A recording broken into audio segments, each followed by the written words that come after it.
मिटिंआ जाखागोन बेबायदि मिटिंआ आगोलावबो जादों आरो मिटिं जानायनि सायाव आंहा बुंनांगौ गैया किन्तु एलायन्सनि सायाव जेफोर कुइसन फैदों बिथांमोनजों एलायन्स जागोन ना जाया बेखौबो आङो बुंनो हाया मानोना बिपिएफआ जुदा आफाद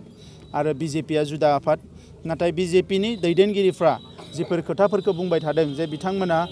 सोरजों लोगो जानानै सरकार सालायगोन बेखौ बिथांमोनासो थिक खालामगोन आरो बिजेपिआ जोबोद गिदिर मोनसे हान्जा बियो माने हायुङारि मोनसे थाखोनि हान्जा दा बे हिसाबै बिटिआर ओनसोलनि 32 लाख जि जोंहा सुबुं अनजिमा दङ बिनि जौगायै बे खोथाफोरखौ लानानै बिथांमोना सानगासिनो दङ बेवहाय मा करापसन जादों सिस्टेमा मोजाङै सोलिदोंना सोलियाखै रायजो राजाफ्रा जौगानाय मोनदोंना मोनाखै बै खोथाफोरखौ लानानै बिथांमोना सानगासिनो दङ आरो आंबो लुबैयो जे बेवहाय जायफोरा दिनै गोबाव बोसोर सरकार सालायनानै रायजो राजाफोरनो जौगानाय लाबोनानै होफैनो हायाखै खौसेथि लाबोनो हायाखै बेवहाय गोबां गभर्नमेन्ट स्किमफोरखौ मोजाङै इमप्लिमेन्ट खालामनो हायाखै सोबख'नाय थगायनाय नासयनाय सोलिगासिनो दङ बेफोरखौ बोखारनानै मोजां सरकार लाबोनो थाखाय गासैबो राजखान्थि हान्जाया आवगायबोगोन आरो मोजां मानसिनि आखायाव गोहोखौ होनो हायोबासो जौगानाया मोजाङै जागोन आरो बिसेसके नैबे समाव जोंहा जि बिटिआर गोरोबथा जालांबाय बे गोरोबथाया मोगथाङाव महर मोननांगोन आरो मोगथाङाव महर मोननांगौब्ला जायफ्रा दिनै बिटिआर गोरोबथाखौ जों मानिया होनदों बिटिआर गोरोबथायाव जेबो गैया होनदों बे मानसिफ्रानो गोहोआव फैयोबा अब्ला बिटिआर गोरोबथाया जोंनि रायजो राजानि जि हास्थायनाय लुबैनायखौ सुफुंनो हानाय नङा बेनिखायनो बै मानसिफोरखौ जायफोरा बे गोरोबथाखौ लुबैया हास्थाया बे मानसिफोरखौ जाहाथे रावबो गोहोआव लाबोआ बिनि थाखाय रायजो राजाफ्रा सांग्रां जानांगोन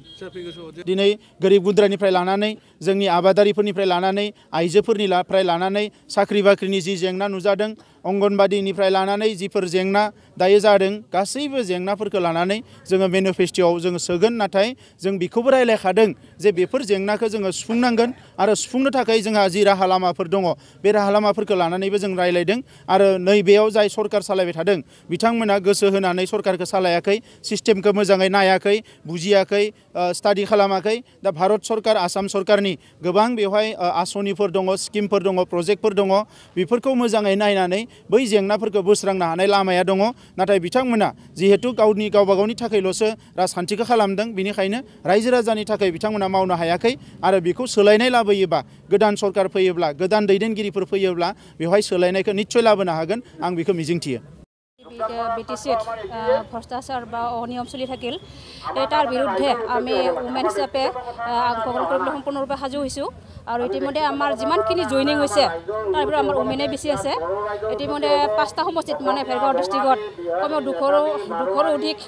মানে অধিক মহিলা জইন কৰিছে আৰু জইন কৰিবলগীয়া আছে আজি বহুতে জইন কৰিছে আৰু নেক্সট 5 তাৰিখত যিটো বুট উন্মিলন আছে তাতে জইন কৰিব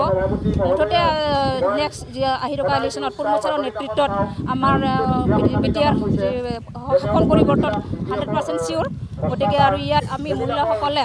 100% আমি অংশগ্ৰহণ কৰিম পৰিৱৰ্তনৰ কাৰণে গতিকে মই এইখিনিকে ক'ব বিচাৰোঁ আহি থকা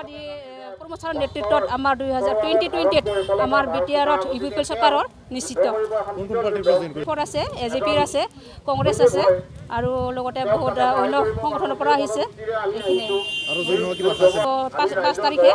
ডিমাকুছি যিটো প্ৰগ্ৰাম হ'ব বুট সন্মিলন তাতে বুটখিনি কমেও 1000ৰ ওপৰত জইনিং নিশ্চিত